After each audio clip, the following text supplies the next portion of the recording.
Ce coin ne me semble pas désagréable. Une charmante petite forêt. Ça me changera un peu de dormir à la baie d'étoiles. Il fait encore doux en cette saison. Je n'aurais pas trop de mal à trouver quelques branchages pour me faire un petit feu, histoire de me réchauffer. Sur la route, j'ai croisé un magnifique cerf. Il n'était pas bien farouche, idéal pour un souper. Je me prépare ce festin, je continue mon récit.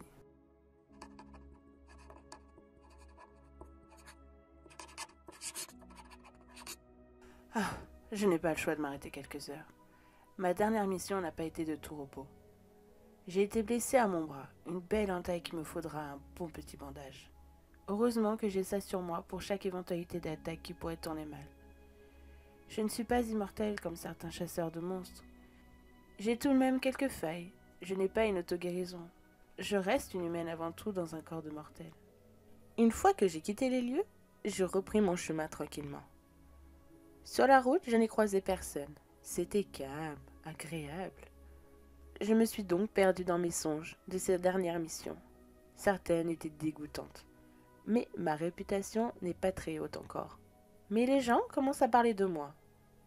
Une nouvelle chasseuse de monstres qui travaille vite et bien. Ils ne connaissent pas mon maître. D'ailleurs, je n'ai pas prononcé son nom encore. Sait-on jamais. J'ai pris la direction d'un lieu-dit, perdu dans la forêt. Ça me changera de la ville portuaire. J'y ai croisé des loups, rien de bien méchant.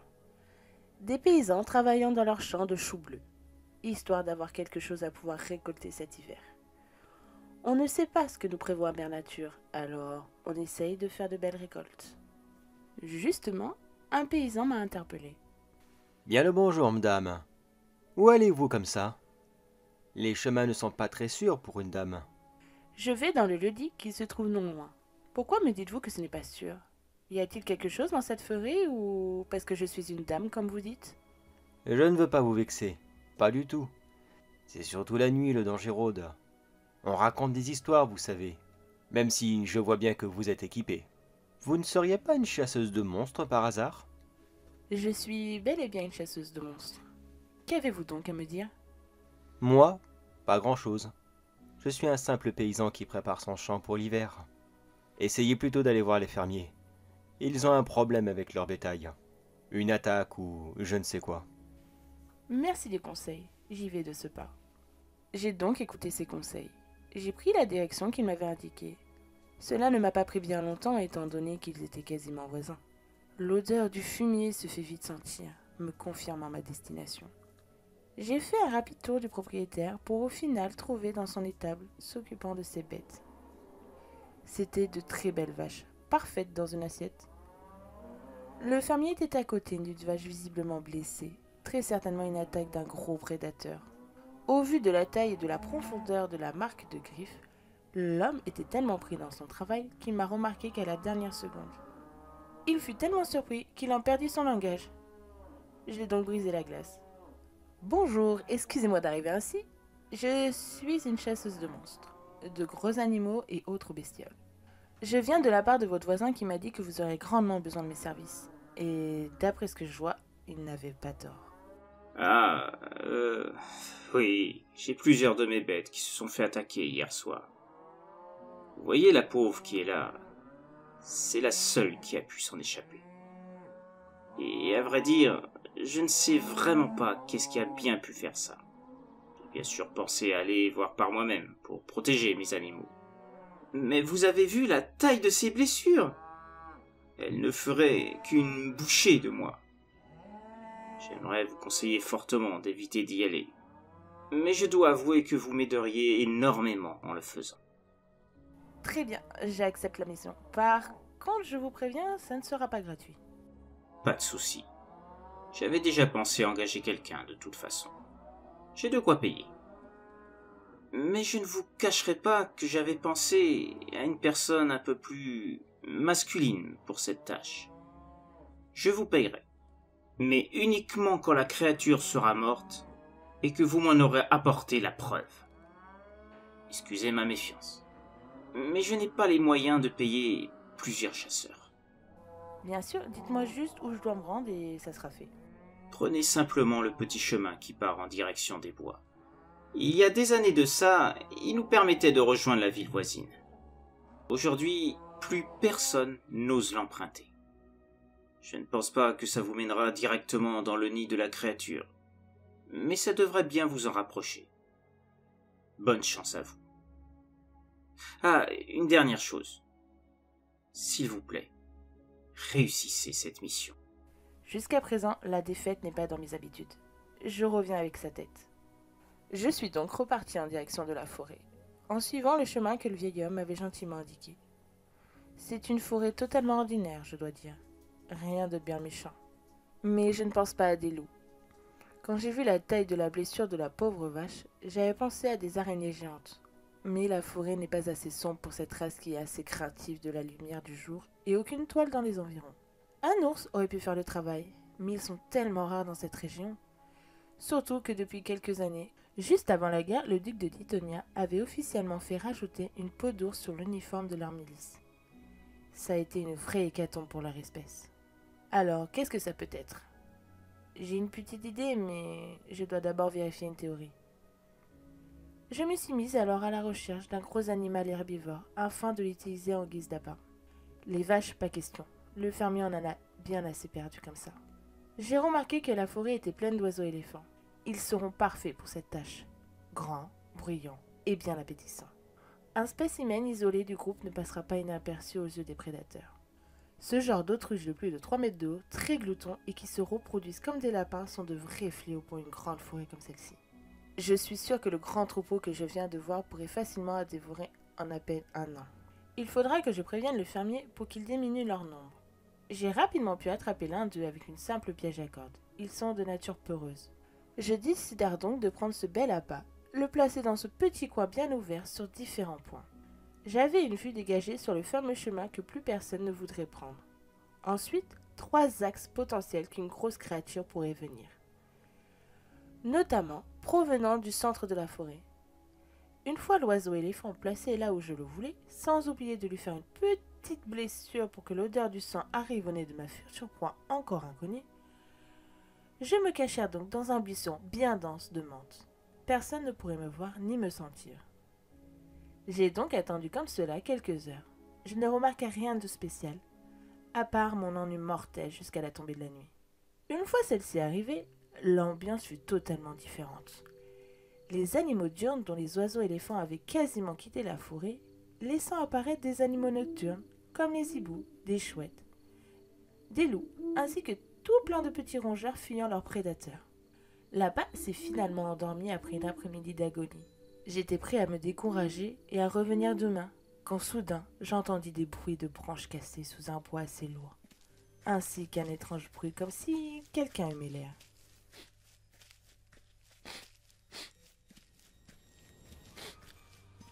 Dans un regard lent, je me tournai vers ce bruit de pas qui me semblait proche. Je retiens ma respiration. Je suis sûre que c'est la fameuse créature. Du moins, je l'espérais. La lune était pleine cette nuit, on y voyait comme en plein jour. Tandis qu'elle éclairait parfaitement, je fus surprise de constater que c'était un jeune homme qui se présentait devant l'appât. Ils s'approchèrent lentement devant celui-ci, la bouche grande ouverte laissant apparaître ses dents. Je suis horrifiée de voir que cette personne se penchèrent sur la bête. Commença à attaquer au niveau de la gorge. L'oiseau éléphant se réveilla surpris par la douleur. Il commença à gesticuler pour se débarrasser de son agresseur. Mais celui-ci, ayant pris une très bonne prise sur la proie, elle ne put que vainement en débattre, en poussant des horribles cris de douleur. Au bout de quelques minutes, l'animal tomba définitivement mort. Satisfait de sa mort, il lui arracha la chair, laissant entrevoir le sang couler le long de sa bouche. Un sourire se forma sur son visage. Il continua son repas comme s'il mangeait un repas type normal. Une fois terminé, il laissa le corps de l'oiseau éléphant complètement ouvert, les entrailles jongeaient le sol. Une mare de sang s'étalait autour. Un spectacle impressionnant. Je me dis que la vache du fermier avait bien eu de la chance de finir simplement blessée. Une voix se fit entendre non loin de cette scène. Une femme qui se présenta devant le jeune homme en lui disant « Mon fils, que fais-tu? Je t'ai déjà dit de manger proprement. Il faut cacher le corps. Les habitants d'à côté commencent à douter de notre présence. » Choquée d'entendre ces propos, je ne sais pas du tout le syndrome qu'a le jeune homme. Parce que oui, ce n'est pas un monstre. Cette personne est atteinte de quelque chose. Je ne sais pas encore. Mais ce n'est pas humain d'attaquer une bête vivante de cette taille. J'attendais donc qu'ils emportent la carcasse de l'animal mort, afin de les suivre dans leur repère. Ce n'était pas une mince affaire. À chaque pas que je faisais malgré ma dextérité, ils arrivèrent à entendre mes pas. Quelque chose n'allait pas. Ils ne me semblaient ni humains, ni bestial. Je les ai suivis jusqu'à l'arrivée d'une maisonnette qui semblait chaleureuse. Il ne devait y avoir personne, car je distinguais personne d'autre. Le jeune homme rangea rapidement la carcasse de la bête dans une petite remise située à côté de la maison, puis ils entrèrent tous les deux. Ma mission pour ce soir s'acheva là. J'avais découvert l'habitation de ces personnes. J'entrai donc en direction du fermier et du paysan, en espoir de trouver un endroit où passer la nuit. Je vais essayer de passer la nuit sans lui demander son avis. Mais bon, une fois qu'il recevait une jolie femme sur ses terres, il ne refuserait pas. Au petit matin, j'ai essayé de trouver l'un des deux hommes afin de savoir s'il savait quelque chose de la maisonnette que j'ai trouvée dans les bois et de ces deux étrangers. Justement, je trouvai le paysan qui s'arrêta à sa tâche, comprenant que je voulais lui parler. « Excusez-moi de vous importuner, j'ai une ou deux questions à vous poser si vous voulez bien. » Bien sûr. Dites-moi qu'est-ce que je peux faire pour vous aider. Hier soir, je me promenais dans la forêt quand j'ai vu deux personnes partant dans la direction du centre des bois. Je les ai suivis et je suis tombée sur une maisonnette. Savez-vous par hasard de qui il s'agit ? Mon Dieu, ils ont survécu. Mais comment est-ce possible? On raconte plein d'histoires sur ces personnes qui ont fui dans les bois. Beaucoup d'habitants du village voisin pensent même à une malédiction, voire même de la sorcellerie, que la dame qui y habitait serait tombée enceinte d'un démon, d'un dévoreur de chair humaine, ou même d'un animal. Vous m'intriguez, pourriez-vous poursuivre ? Protégez-moi de vous raconter ceci. Le jeune couple vivait au village il y a des années. Ils étaient complètement fous amoureux. Un charmant petit couple. Très discret. Des gens sans histoire, si vous voyez. Le temps passèrent, et ils allaient bientôt construire leur petite famille. Ils seraient bientôt 3, quand un soir, la femme enceinte, depuis plusieurs mois, s'est mise à hurler que son mari l'avait mordue. Les habitants étaient étonnés de ses propos. Au début, ils ne l'ont pas cru, jusqu'à ce qu'elle leur montre ses avant-bras, et qu'ils constatent les marques de morsure. Les villageois en colère décidèrent de prendre l'homme en chasse, afin de supprimer un éventuel mal. La femme, elle, couverte de honte, était devenue la risée du village, et elle partit d'elle-même, et encore enceinte. Personne ne sait où qu'elle est allée, et son mari non plus n'a jamais été retrouvé. Je vous remercie fortement pour cette histoire. Je suis sûre qu'elle me sera utile. Faites attention quand même à vous. On ne peut pas savoir quel genre de démon a frappé cette petite famille. Je suis donc reparti en direction de la forêt. En chemin, j'ai cueilli quelques fruits qui traînaient dans des arbres. Les mangeant en route, la maisonnette apparut devant moi. Pour une raison qui m'échappe et que maintenant j'y repense était complètement idiot. Je me suis senti en sécurité. J'ai tout bonnement toqué à la porte. Je ne m'attendais rien de spécial, mais qui ne tente rien à rien. J'ai entendu une personne arriver à la porte de la maison. Une belle femme d'âge moyenne vient m'ouvrir la porte.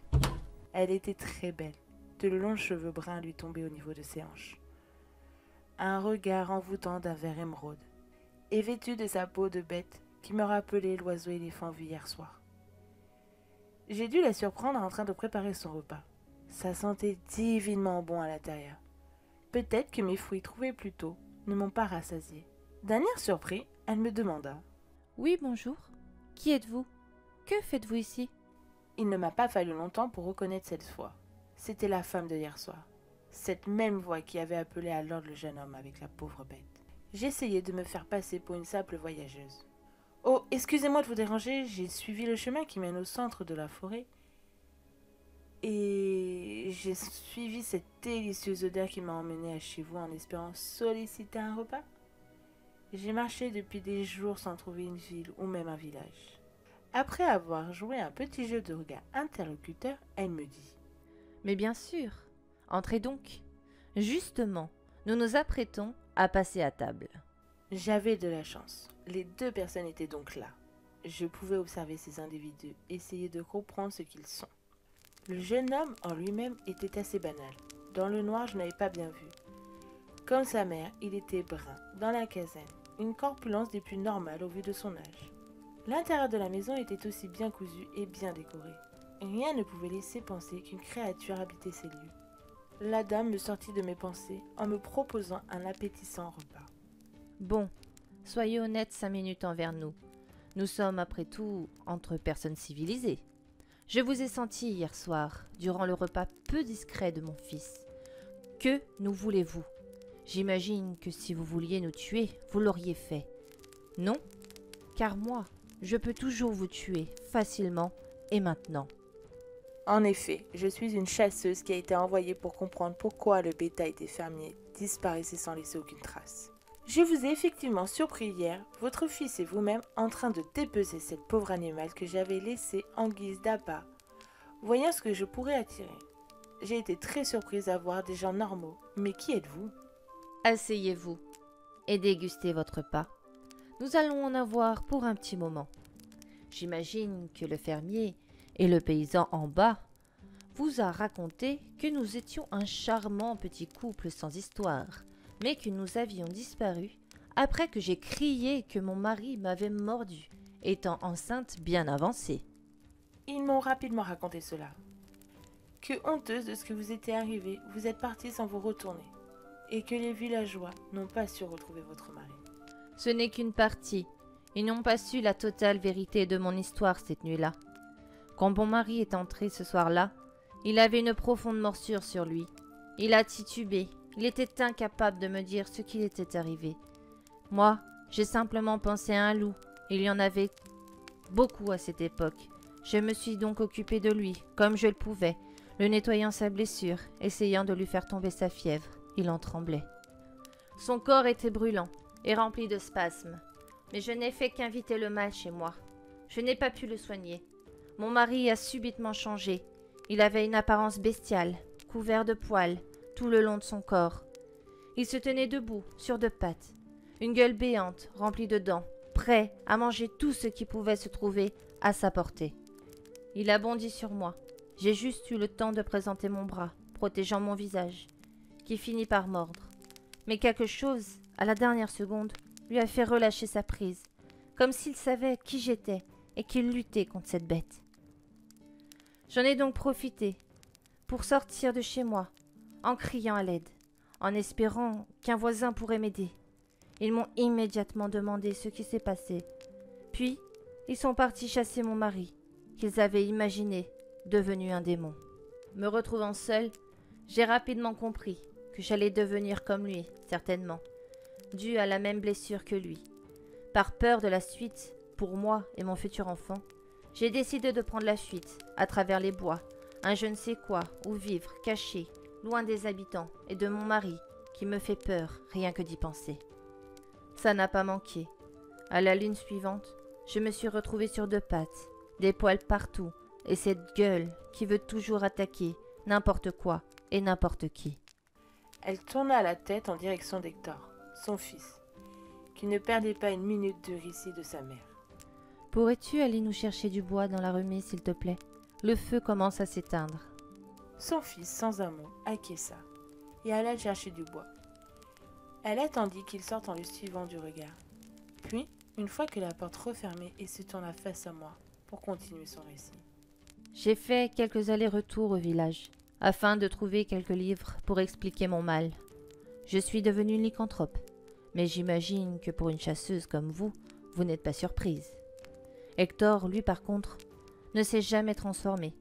J'ai lu dans plusieurs ouvrages qu'une mère enceinte pouvait transmettre ce gène à son enfant, mais il n'en était rien pour lui. Il a sombré dans une folie, à force de voir sa mère dans cet état. Il est victime de lycanthropie.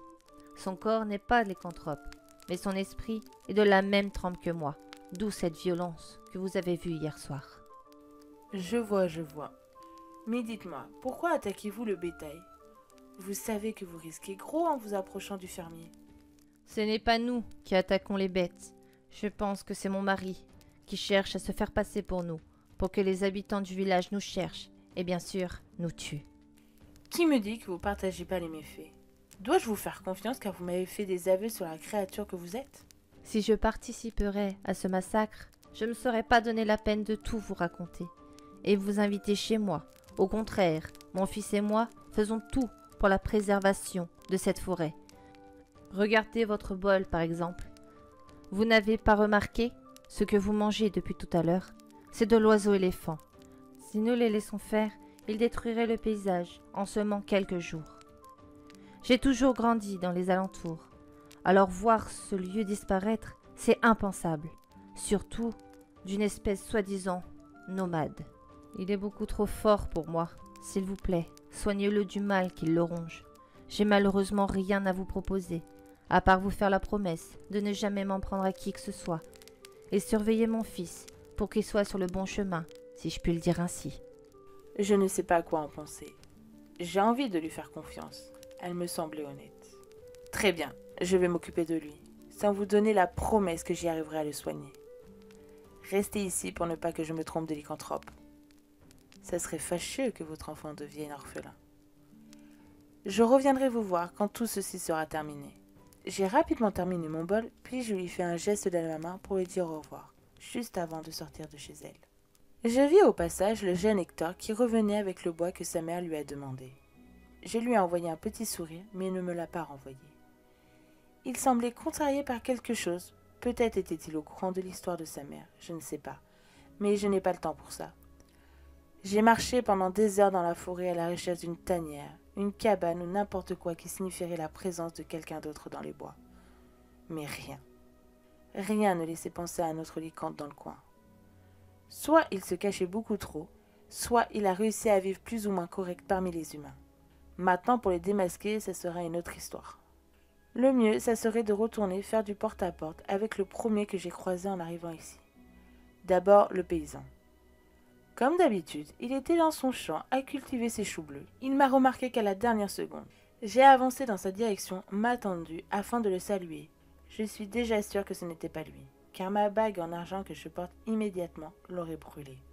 Et excusez-moi, je recherche votre ami, le fermier. L'auriez-vous vu? Non, c'est vrai que ça fait plusieurs jours que je ne l'ai pas vu.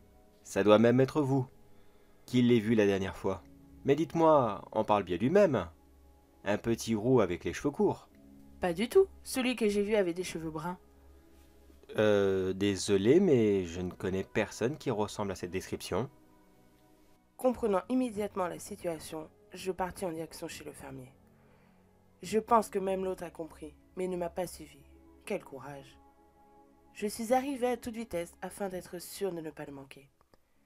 Il était effectivement là, dans sa ferme, très surpris de me voir arriver aussi vite. Il me dit alors: « Tiens, hein, je ne m'attendais pas à vous revoir si vite. Vous êtes venu chercher votre paye ?»« Non, mais j'ai un message de votre femme. »« Quelle femme ?»« Celle que vous avez abandonnée après l'avoir mordue, la laissant seule avec son enfant. » Je ne vois vraiment pas de qui vous parlez. Comprenant qu'il était démasqué, il mit légèrement sa main devant moi pour me faire avoir qu'il portait un anneau d'Isrine. Ces artefacts qui proviennent de Dieu de la chasse lui-même et qui donnent aux lycanthres comme lui de se transformer quand ils le veulent. Je dégainai rapidement mon épée pendant que celui-ci commença sa transformation.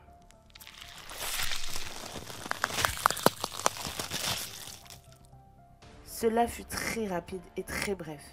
Il devait avoir l'habitude de se mettre en position d'attaque comme cela, se dressant devant moi un énorme mi-homme, mi-loup, plus impressionnant que les autres que j'ai pu voir. Par rapport à d'habitude, il n'était pas de couleur noire, mais grisâtre, signe que celui-ci était assez vieux et puissant. Mais dommage pour lui, avec mon maître, on en a tué déjà un totalement blanc. Il bondit dans ma direction, toute griffe d'épaulée, prêt à me déchiqueter sur place. J'ai juste eu le temps de l'esquiver en sautant du côté droit tout en essayant de le toucher au flanc.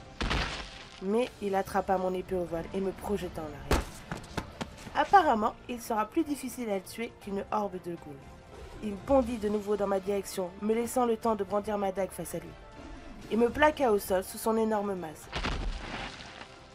Je tomba sur le dos, il se releva rapidement en constatant que ma dague s'est bien logée dans son torse. Il tenta de se lever. J'en profitèrent donc pour attraper ma petite masse que je le frappèrent de toutes mes forces dans sa mâchoire. D'après le fracas de celle-ci, je venais de sûrement de lui briser. Au moins, je suis à l'abri d'une morsure et d'une éventuelle contamination. Il fendit l'air avec sa patte droite. Je ne pus esquiver cette attaque et me projeta en arrière. Ce combat était très renversant. Le temps que je me relève, il tenta de fuir, mais la douleur trop persistante lui faisait perdre l'équilibre. Il ne fit que déambuler sur quelques pas. J'en profitèrent donc pour ramasser mon épée et j'ai placé mon anneau d'argent à son extrémité, juste avant de lui enfoncer dans le torse. En retirant rapidement celle-ci, l'anneau resta bloqué à l'intérieur, lui faisant bouillir les organes. Ne sachant que je n'allais pas être payé, j'ai pris l'anneau d'Irsine en guise de paiement.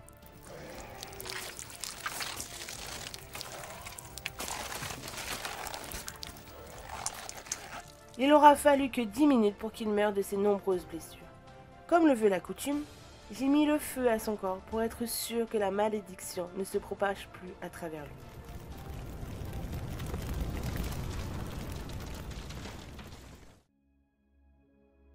Cette chasse terminée, j'ai repris ma route en direction de la prochaine ville, sans oublier faire un saut chez la dame afin de la prévenir pour le décès de son mari.